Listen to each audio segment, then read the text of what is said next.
Chabahar पर भारत की बड़ी कूटनीतिक जीत, अमेरिका ने दी छूट, अब अप्रैल 2026 तक नहीं लगेंगे कोई प्रतिबंध।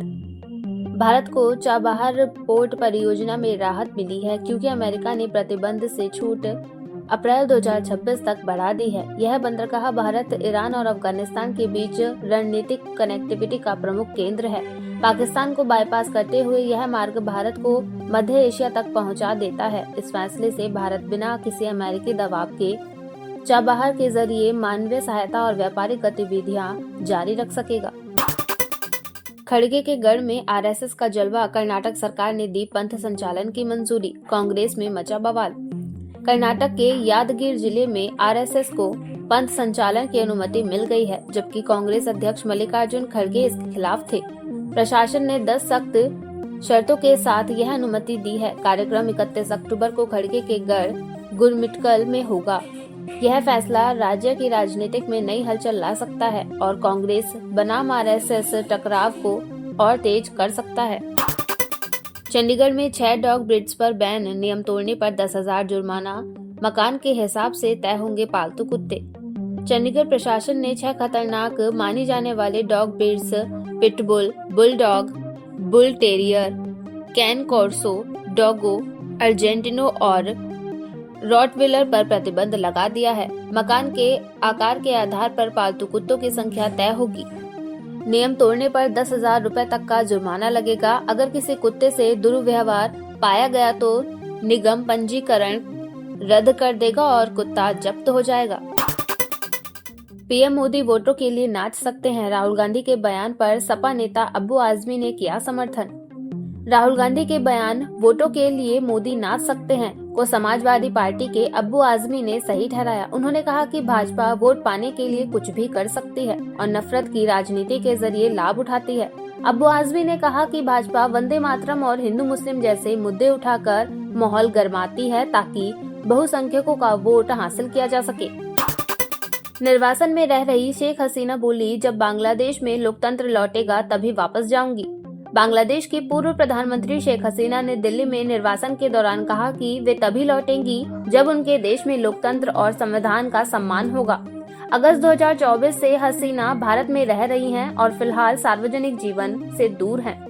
बांग्लादेश में इस समय नोबेल विजेता मोहम्मद यूनुस की अंतरिम सरकार है, जिसने 2027 में चुनाव कराने का वादा किया है। मोदी सरकार की नई लेबर पॉलिसी में मनुस्मृति का जिक्र, कांग्रेस बोली आरएसएस का एजेंडा साफ। केंद्र सरकार की 2025 की ड्राफ्ट लेबर पॉलिसी में मनुस्मृति का उल्लेख कर राजनीतिक विवाद खड़ा हो गया है। इसमें मजदूरी निर्धारण और श्रमिक सुरक्षा पर ग्रंथों का हवाला दिया गया है। कांग्रेस ने इसे आरएसएस की विचारधारा से प्रेरित बताया। ड्राफ्ट में लिखा है कि भारत में श्रम को आर्थिक नहीं बल्कि नैतिक कर्तव्य माना गया है, जो सामाजिक सद्भाव और सामूहिक समृद्धि का प्रतीक है। तजिकिस्तान से भारत की वापसी, रूस चीन की साजिश में बंद हुआ आईनी एयरबेस, रणनीतिक झटका। भारत के मध्य एशिया के तजिकिस्तान स्थित आईनी एयरबेस में अपनी सैन्य उपस्थिति समाप्त कर दी है। रिपोर्टर्स के अनुसार रूस और चीन ने मिलकर तजिकिस्तान पर दबाव डाला कि वह भारत को हटाए। यह ठिकाना भारत की क्षेत्रीय रणनीति के लिए अहम था, जिससे पाकिस्तान को वापस बाईपास कर अफगानिस्तान और मध्य एशिया तक पहुंच मिलती थी। अब इस एयरबेस का बंद होना भारत के लिए बड़ा कूटनीतिक झटका है। बिहार चुनाव से पहले चुनौती बढ़ी, महिला वोटरों के दिल में अब भी नीतीश तेजस्वी को बदलनी होगी रणनीति।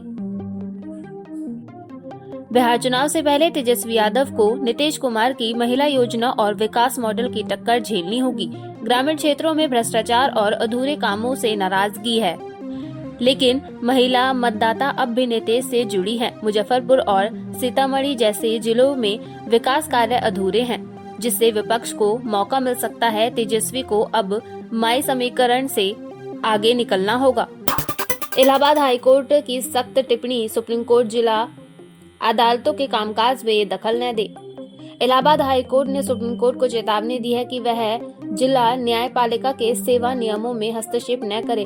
वरिष्ठ अधिवक्ता राकेश द्विवेदी ने कहा कि अनुच्छेद 227(1) के तहत निगरानी का अधिकार हाईकोर्ट का है। उन्होंने कहा कि सुप्रीम कोर्ट को भर्ती, सेना निवृत्ति या प्रमोशन कोटा जैसे मामलों में दखल नहीं देना चाहिए। अदालत ने कहा, अब समय आ गया है कि हाईकोर्ट को कमजोर नहीं मजबूत किया जाए। भाभा परमाणु केंद्र से चुराया संवेदनशील डेटा, फर्जी वैज्ञानिक अख्तर कुतुबुद्दीन की गिरफ्तारी से हड़कंप। मुंबई पुलिस ने भाभा एटॉमिक रिसर्च सेंटर से डेटा चोरी के आरोप में फर्जी वैज्ञानिक अख्तर कुतुबुद्दीन को गिरफ्तार किया है। उसके पास से 14 नक्शे और गोपनीय दस्तावेज बरामद हुए हैं, जिसमें परमाणु केंद्रों के विवरण शामिल हैं। पुलिस यह जांच कर रही है कि यह जानकारी किसी विदेशी एजेंसी या आतंकी समूह तक पहुंची है। बरामद सामग्री ने सुरक्षा एजेंसियों की चिंता बढ़ा दी है।